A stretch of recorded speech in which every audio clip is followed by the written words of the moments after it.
Welcome back into Locked On Ravens and Locked On Browns here on Crossover Thursday. Kevin Ostreicher and Jeff Lloyd still hanging out with you, talking everything about this Week 8 AFC North matchup. Just a reminder, today's Crossover Thursday is presented by PrizePicks. Download the app and use code LOCKEDONNFL to win $50 instantly when you play $5. All right, Jeff, let's dive into some keys to victory here in this final part of the show. I'll start with the Ravens and then we'll move over to the Browns. For the Ravens, I think, first of all, just get out to an early lead. Yeah, literally. Early lead. Hey, you know what? If you show up, maybe you just win on them. It's like writing your name on the test, right? Like you just write the name on the test and then you're good. But yeah, I think a lead early. Don't let the Browns get momentum. Because again, I think Jameis Winston is one of those guys where if you give him enough momentum, you're kind of like, oh, who's this guy? You know, it's like the Browns have had success. Especially, I know Joe's a different player. Joe Flacco's a different player than Jameis is. But, it's kind of like the team galvanizing around someone. And Joe was that for them last season. And Jameis is a guy who we know, despite all of his, the funny quotes and craziness that he brings, like he can be a motivator in some different ways than others. So I would say if you're the Ravens, get out to a lead, just stomp all that down. Don't even let that become a thing. So if you go 14-3, 10-0, does Cleveland have the firepower to come back from that? I would bet against it. So, especially with Amari Cooper now in Buffalo, you mentioned Jerry Jeudy, maybe it's more Cedric Tillman or Jamari Thrasher, whoever it is. If Baltimore can establish that lead, especially using the ground game, I think that would be a very strong start for them. I also think the offensive line playing well. This Browns defense, obviously, you mentioned the Myles Garrett stuff, Zadarius Smith and all those players. The offensive line, first couple weeks for Baltimore was pretty bad. Honestly, they were key factors in why Baltimore lost their first 2 games, but they have put it together over these last 5 weeks on this 5-game winning streak. They've played really solid football. They lost 3 starters in the offseason, but you have guys like Patrick McCary who stepped in for Angel Voorhees at left guard. Morgan Moses and Kevin Zeitler are gone on the right side. Well, Roger Rosengarten, a rookie, has played really well. Daniel Falele is beginning to find himself at that right guard spot. So if you can stifle that Browns pass rush and you can stifle those guys and make them ineffective, I mean, again, that's great for Lamar Jackson in the offense. And then defensively, obviously, no big plays. Although, as you mentioned, Jeff, how Cleveland plays, there's more likelihood for that actually happening for the Ravens, considering the Browns don't push the ball down the field, that effectively they don't even really try. But you can't let these big plays create themselves. You can't let a screen pass go for 20 yards. You can't let a slant go for 60. You have to contain everything. Baltimore likes to not let those big plays happen anyway. But I think, to me, if you can do that, Baltimore can hit on enough big plays themselves. If Cleveland's not hitting on big plays, that's a really big reason why I think they could win the game. But on the other side, Jeff, for Cleveland, what do they have to do to win the game? Well, there's the one thing we kind of been talking about this entire episode. There is one thing to understand that your season may be over. There is another thing to go out and play as if your season is over. You can't do it. And look, I think there's a good case that this team is going to show up week in and week out, because it's going to be really difficult to go look in Myles Garrett's face, Nick Chubb's face, Joe Bitonio's face. And if you didn't give 100%, these gentlemen are going to speak to you on it. So show up and, fight, because that's what you still have to do. You get paid to do that.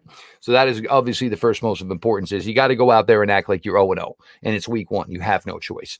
Second one is you have to find some way to have some balance on offense. You're going to have to get something from the running game. You are going to basically throw the kitchen sink. Look, there's nothing in the Browns playbook right now that if you think it can work, should not be used. This team fairly runs jet sweeps. This team doesn't really run very many trick plays. Pierre Strong threw 4 touchdown passes in college.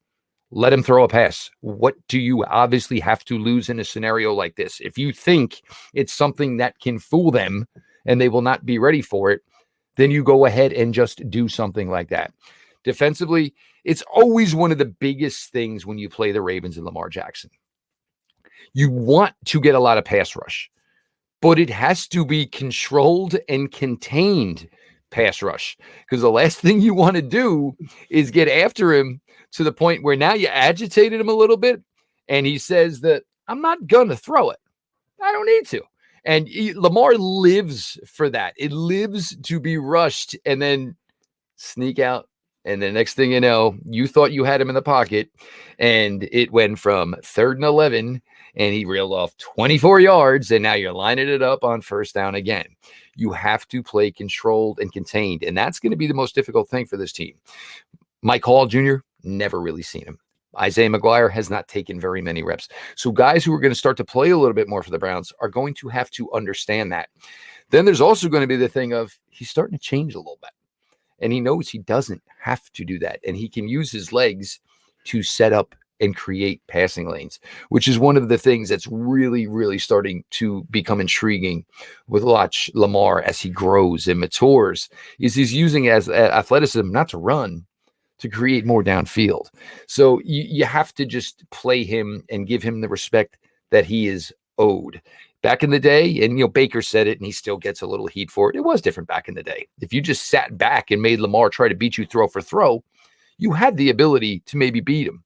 That's maybe not necessarily the case right now. He's going to beat you either way with his legs, with his arm, and even the Derrick Henry thing. Now, remember, we talked over the summer.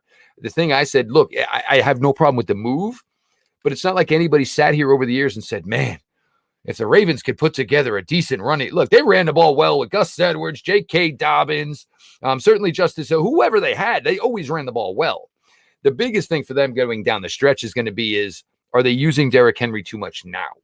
Because the thing is, the running game kind of went quiet for them in the offseason. I mean, in the playoffs. So is Derrick going to get too much work that maybe he isn't the same factor in the playoffs? But knowing Baltimore, they'll get a big lead. They'll be able to sit him a little bit, and it'll probably work out for them. But, those are the three things. Obviously, nothing to be afraid of on offense. Pull out anything. You need to show up and understand that you still need to fight and battle each and every week. And the other one is just having some new guys play a newer version of Lamar and make sure, you are not setting him up to just absolutely eviscerate you. Yeah, and for Lamar, I mean, this is the best we've seen of him. But even earlier in his career, we had talked about here in Baltimore about, he has to improve this, that, and the other. And he's matured, like he's grown. Now, the big thing, even early in his career, he would love to, in the pocket as a passer. Like he has been really good at that. He's grown in doing that as well. But we saw kind of glimpses of him taking that lane out and throwing the ball that way. We saw that and we're like, oh, he can do that. And he does it really well. But now we have seen just an improved all across the board Lamar, and coming off an MVP season after what we saw, still a really great play early in his career with a lot with his arm. Like we saw plenty of stuff throwing outside the numbers. We've heard all that, can't do this, can't do that, can't do this. Well, he did it all early and he's doing it all now too. But it's just, it's to another level. And to say that after an MVP season is incredible. So when you face off against a team like Cleveland, who, as you mentioned, has nothing to lose, they can go out there, play free. Sometimes that's a dangerous thing for a team. Baltimore sometimes falls into those trap games, right? Sometimes that happens. So to me, Jeff, I still think Baltimore wins this game. I think that it's going to be, I don't necessarily know a score, but probably more than 7 points, I would say. How do you think it's going to go? Look, I mean, we're talking about a team that hasn't been able to score 20 points this year. And the Ravens could score 20 points in a quarter. Yeah. Look, I hope for better. I think Jameis Winston improves the product. I honestly don't see how Jameis Winston can make the product any worse, to be completely honest with you. But you told me 30-16. I wouldn't be stunned. It just, plus, when you get to 1-6, and I know fans don't want to hear this. If you get to 1-6, you might as well get to 1-16. I mean, what's the point of going, 6-11? What is that doing for anybody at the end of the day? Nobody wants to hear it. They're not going to be happy about it. I don't think they're going to tank. But we're talking about a team that hasn't scored 20 points yet. And now for the rest of the season is going to be quarterback 2 and quarterback 3. Again, I think they can play better, but I'm not sure it's going to be, what it could be. And, as much as I've talked about the offensive line, even if I get the best version of this Cleveland Browns offensive line, I don't think it's going to be a version that is even near in comparison of what this offensive line was in 2021 and 22. Yeah, if I had to do a score, I look on FanDuel, that 9.5 for the Ravens, I'm hammering that. I'm probably saying somewhere along like 33-17. 33-16, something like that, where again, I think that Jameis Winston is the most dangerous option that Cleveland has right now. And I think in Baltimore, people were like, the fans were licking their chops saying, oh, Deshaun Watson, they're going to be able to play Deshaun Watson because of what happened. I think Jameis provides something different. It's a wild card. It's also a wild card. You don't have much to go on here. Right. But I still think, with all that being said, I don't think it's going to be nearly enough, especially with how well this Ravens offense is playing, and hopefully could be maybe a stepstone game for the Ravens on defense.